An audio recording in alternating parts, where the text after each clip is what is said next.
கொரோனாவிலிருந்து மீள break the chain. நோய் தொடருக்கு தடை கொடுப்போம், கொரோனாவிற்கு விடை கொடுப்போம்.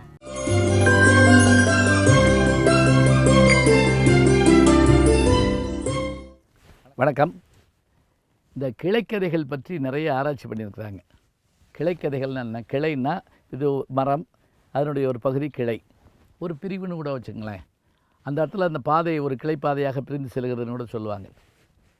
இப்போ உதாரணமாக ராமாயணத்தில் கிளைக்கதைகள் அப்படிங்கிறத நான் படிக்கிற போதே, பிஹெச்டி பண்ணுற போது டாக்டர் பிரேமா என்பவர்கள் ஆராய்ச்சி பண்ணி பட்டம் வாங்கியிருக்கிறாங்க. ராமாயணத்தில் கிளைக்கதைகள் நிறைய கதைகள் வரும். இப்போ ஒரு சின்ன உதாரணம் சொல்கிறதா இருந்தால், பாலகாண்டத்தில் விஸ்வாமித்திரரோடு செல்லுகின்ற ராமனும் இலக்குவனும் அவரிடம் பேசிக்கிட்டே போகிறாங்க. இந்த இடம் ஏன் இவ்வளவு வெப்பமாக இருக்குதுன்னு கேட்குறாரு ராமர் இவர்கிட்ட, விஸ்வாமித்திரர்கிட்ட. இதுதான் மன்மதனை சிவபெருமான் தன் நெற்றிக்கண் கொண்டு எரித்த இடம் அப்படிங்கிறார். அப்படியா, அது என்ன கதை அப்படின்னோடனே அந்த கதையை சொல்ல ஆரம்பிக்கிறார். இதுபோல் கிளைக்கதைகளை சேர்க்க வேண்டிய இடத்துல சேர்க்கணும், அப்போ தான் அது நல்லாயிருக்கும். ஏன்னா நம்ம சொல்லிட்டு வரக்கூடிய முக்கிய கதையிலிருந்து ரொம்ப விலகி போயிடக்கூடாது.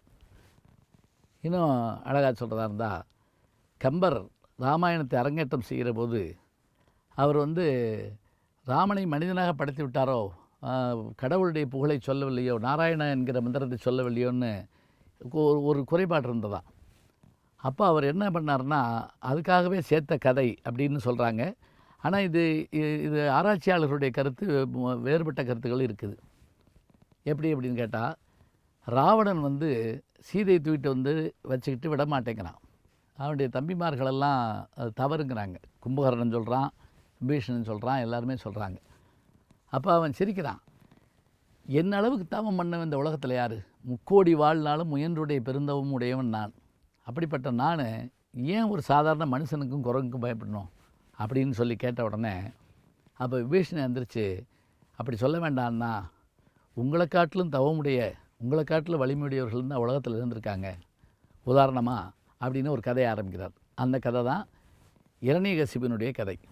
நரசிம்ம அவதாரம் எடுத்து இறைவன் இரணியகசிபவை வீழ்த்திய கதையை பற்றி சொல்லி அந்த கதையை முடிக்கிறார். அதனால் உங்களுடைய ஆணவத்தை குறைத்து கொள்ளுங்கள்.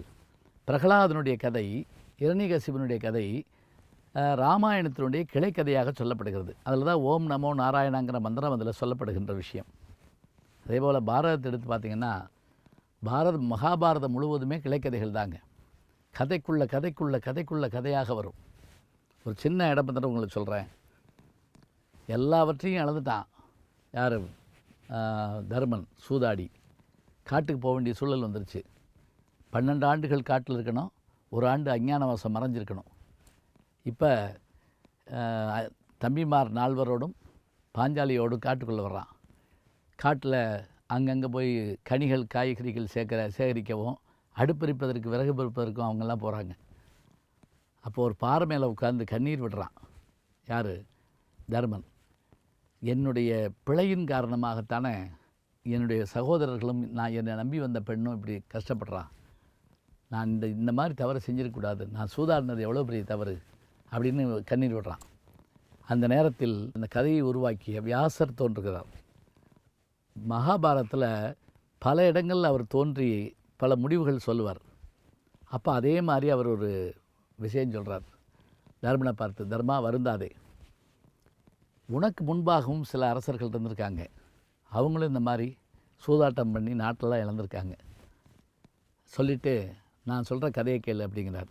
அந்த கதை யாருடைய கதை என்றால், அதான் நளனுடைய சரித்திரம். நளன் தமயந்தியினுடைய கதையை நீங்கள் கேள்விப்பட்டிருப்பீங்க. நளன் சூதாட்டத்தில் விருப்பமுள்ளவன். அதை வச்சுக்கிட்டு தான் அவனை ஏமாற்றி நாட்டை பிடுங்குறாங்க. சனி பகவான் எல்லா துன்பங்களையும் கொடுக்குறாரு. தமயந்தி பிரிஞ்சு போகிறான். காட்டில் மனைவியை பிரிஞ்சு விட்டுட்டு வந்துடுறான். இந்த கதையை சொல்லி, இதே கதை உன்னுடைய முன்னோர்களில் ஒருத்தருக்கு நடந்திருக்கு, நீங்கள் கவலைப்பட வேண்டாம். இப்போவும் கூட நம்ம வீடுகளில் நம்முடைய வீட்டு பெரியவர்கள் எதுக்கு இருக்கணும்னு நம்ம சொல்கிறோம் அப்படின்னா, தனி கொடுத்தன்னு பேசுகிறோம்.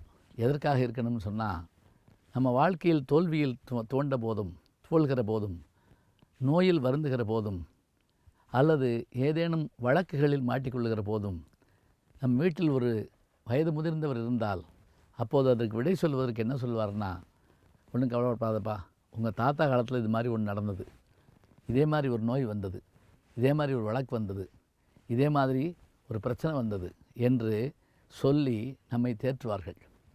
இப்படி தேற்றுவதற்கு நமக்கு முன் உதாரணங்களாக கதைகளாக சில இருக்க வேண்டும். ராமாயண மகாபாரதம் மட்டுமில்லாமல் எந்த காப்பியங்களை எடுத்துக்கொண்டாலும் அந்த காப்பியங்களெல்லாம் கதைகள் உண்டு. சிலப்பதிகாரத்தில் கிளைக்கதைகள் ஒரு 10 நாள் பேசலாம். மணிமேகலை கதைகள் 10 நாள் பேசலாம். ஒவ்வொரு கிளைக்கதையும் ஒரு புதிய செய்தியை தரும். கிளைக்கதைகள் என்பவை தனியாக காப்பியங்களாக ஏற்றப்படக்கூடிய அளவுக்கு வல்லமை உள்ளவை. போகிற போக்கில் சொல்லிட்டு போகிற கதை மாதிரி இருக்கும், ஆனால் முழு அர்த்தமும் கதைகளும் உடையவை. எனவே முழு புராணங்களை காப்பியங்களை படிக்கிற போது கிளைக்கதைகளையும் வாசித்து பாருங்கள். அன்பிற்கினிய யூடியூப் நேயர்களே, நீங்கள் என்னோடு இன்னும் நெருக்கமாக தொடர்ந்து வர வேண்டும் என்று சொன்னால் இன்ஸ்டாகிராம், ட்விட்டர் போன்ற பதிவுகள்லையும் என்னை நீங்கள் தொடருங்க. பின்தொடர்ந்து வாருங்கள். நாம் எல்லோரும் முன்தொடர்ந்து செல்வோம்.